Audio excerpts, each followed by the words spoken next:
আসছে অর্থবছরে কেমন হবে বাংলাদেশের অর্থনৈতিক গতিপথ, কেমন যাবে রাষ্ট্রের আর্থিক কাঠামো, সেটি নির্ধারণ করতে আর কিছুক্ষণের মধ্যেই সংসদে বাজেট পেশ করছেন অর্থমন্ত্রী। সাধারণ মানুষের জীবনে তা কতখানি প্রভাব ফেলবে তা নিয়ে রাজনৈতিক নানা আলোচনা এরই মধ্যে শুরু হয়ে গেছে। সরকারি দল বলছে বাংলাদেশের মানুষের অর্থনৈতিক উন্নয়নের গতিপথকে মসৃণ করে তুলতেই এই বাজেট, যা কিনা উন্নয়নের এই যে সামগ্রিক গতিধারা আছে তাকে আরো বেশি গতিশীল করে তুলবে। বিরোধী দল অর্থাৎ বিএনপি এরই মধ্যে বলে দিয়েছে এই বাজেট সাধারণ মানুষের জীবনে আরো বেশি অর্থনৈতিকভাবে সংকটের তৈরি করবে এবং জীবনযাত্রাকে আরো বেশি সংকটাপন্ন করে তুলবে। এ তো গেল রাজনীতির হিসাব। সাধারণ মানুষের জীবনে আসলেই সেটি কতখানি প্রভাব ফেলবে তা বিশ্লেষণ করতেই আজকের এই ছোট্ট আলোচনা। শুরুতেই বলে নেওয়া যাক কতখানি আকারের এই বাজেট আসলে আসছে এবং সেগুলোর আয় ব্যয়ের হিসাবগুলোই বা কেমন। সেগুলো লাখ কোটি টাকার হিসাব। এবছর বাজেট পেশ করা হচ্ছে মোট 7,97,000 কোটি টাকার। গত বছর যা ছিল 7,61,000 কোটি টাকার কিছু বেশি। মোট বাজেট অর্থাৎ 7,97,000 কোটি টাকা কিভাবে ব্যয় হবে তার ছোট্ট দুটি ভাগ আছে। পরিচালন ব্যয় অর্থাৎ অনুন্নয়ন ব্যয়, যাকে আমরা বলে আসছি এতদিন ধরে, সেটি দেখানো হয়েছে 5,06,971 কোটি টাকা, যা মোট বাজেটের 64%। আর এর বাইরে রাষ্ট্রের উন্নয়ন খাতে অর্থাৎ অবকাঠামো নির্মাণ থেকে শুরু করে অন্যান্য উন্নয়ন খাতে ব্যয় ধরা হয়েছে 2,81,453 কোটি টাকা, যা মূল বাজেটের 36%।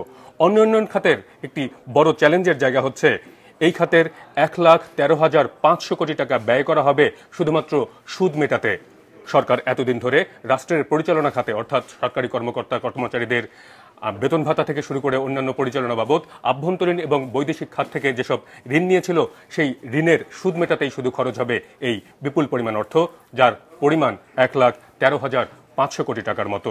2,24,25 অর্থ বছরের এবারের যে মোট অর্থের প্রাপ্তি, সেই যোগানের খাত ধরা হয়েছে মূল যে অংশ তার একটি অংশ হচ্ছে রাজস্ব প্রাপ্তি থেকে। সেই রাজস্ব প্রাপ্তির পরিমাণ এবার নির্ধারণ করা হয়েছে 5,41,000 কোটি টাকা। গত বছর যা ছিল 5 লাখ কোটি টাকার মতো। তবে সমস্যার বিষয় হলো গত বছর রাজস্ব প্রাপ্তি হিসেবে যে প্রস্তাব করা হয়েছিল তার অনেক কম রাজস্ব প্রাপ্তি সম্ভব হয়েছে। এবারও সেটি কতখানি পূরণ হবে তা আসলে জানা যায়নি। আর 7,97,000 কোটি টাকার বাকি উৎস ধরা হয়েছে বিভিন্ন খাতে ঋণ, বৈদেশিক ঋণ থেকে শুরু করে অন্যান্য উৎস থেকে। সেটি কতটুকু আসবে সেটি নিয়েও বড় প্রশ্ন তুলছেন সমালোচকরা। এবারে আসা যাক এই বাজেট সাধারণ মানুষের জীবনে আসলে কতটুকু প্রভাব ফেলবে, আমরা কিভাবে আমাদের দৈনন্দিন জীবনে এই বাজেটের ফল ভোগ করব, অর্থাৎ কোন জিনিসের দাম কমবে, কোন জিনিসের দাম বাড়বে, আমাদের প্রতিদিনের জীবন কেমন হবে এই বাজেটের প্রভাবে, সেটি আলোচনার বিষয়। শুরুটা যদি করা যায় সেটি বাজেট সংশ্লিষ্ট না।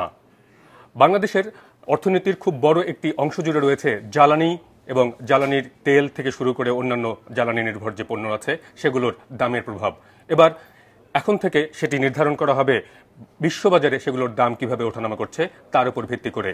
বিশ্ববাজারে যদি জ্বালানি তেল কিংবা অন্যান্য পণ্যের মূল্য কমে যায় তাহলে বাংলাদেশে কমানো হবে এবং বিশ্ববাজারে বাড়লে তা বাংলাদেশেও বাড়বে। এর বাইরে বাজেটে যেটি নির্ধারণ করা হয়েছে সেখানে এবার মোবাইলে যারা কথা বলছেন, অনেক কথা বলতে হয় যাদের, তাদের আসলে একটুখানি দুঃসংবাদ রয়েছে। মোবাইল সিম এবং কথা বলার উপরে দাম বেড়ে যাচ্ছে। 5% আরও সম্পূরক শুল্ক আরোপ করা হয়েছে এই দুই ক্ষেত্রে। দাম বাড়ছে আইসক্রিম, কোমল পানীয় থেকে শুরু করে এই ধরনের পণ্যগুলোর। কাজু বাদাম, এলপিজি গ্যাস, এগুলোর দাম বাড়ছে। ইনফ্যাক্ট বাংলাদেশি কাজু বাদামকে এটি একটি নতুন শিল্প হিসেবে, কৃষি পণ্য হিসেবে প্রচলিত হয়ে উঠছে। এই কাজু বাদামকে সুরক্ষা দিতেই বিদেশি আমদানি নির্ভর কাজু বাজারের কাজু বাদামের দাম বাড়ানো হচ্ছে।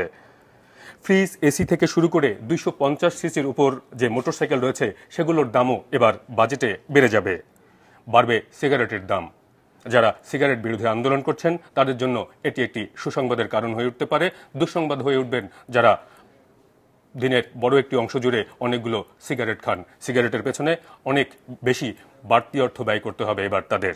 স্বস্তির খবর খুব বেশি একটা নাই, কারণ দাম কমছে খুব কম পণ্যেরই।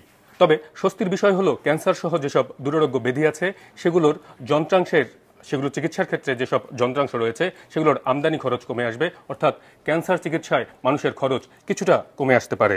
যারা কিডনি রোগের জটিলতায় ভুগছেন তাদের জন্যও কিছুটা সুখবর রয়েছে এবারের বাজেটে। কিডনি ডায়ালিসিসের যে যন্ত্র তার মূল একটি অংশ হচ্ছে ফিল্টার। এই ফিল্টারের আমদানি খরচ কমে যাচ্ছে, অর্থাৎ কিডনি ডায়ালিসিস যাদের প্রতিনিয়ত করতে হচ্ছে তাদের জন্য খানিকটা সুখবর এই বাজেটে রয়েছে।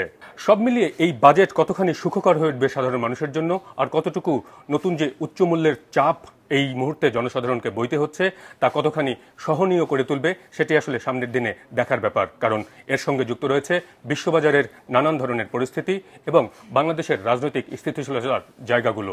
সব মিলিয়ে এই বাজেট সাধারণ মানুষের জীবনে কতটুকু প্রভাব ফেলবে তা দেখতে গুনতে হবে আগামীর দিনগুলো।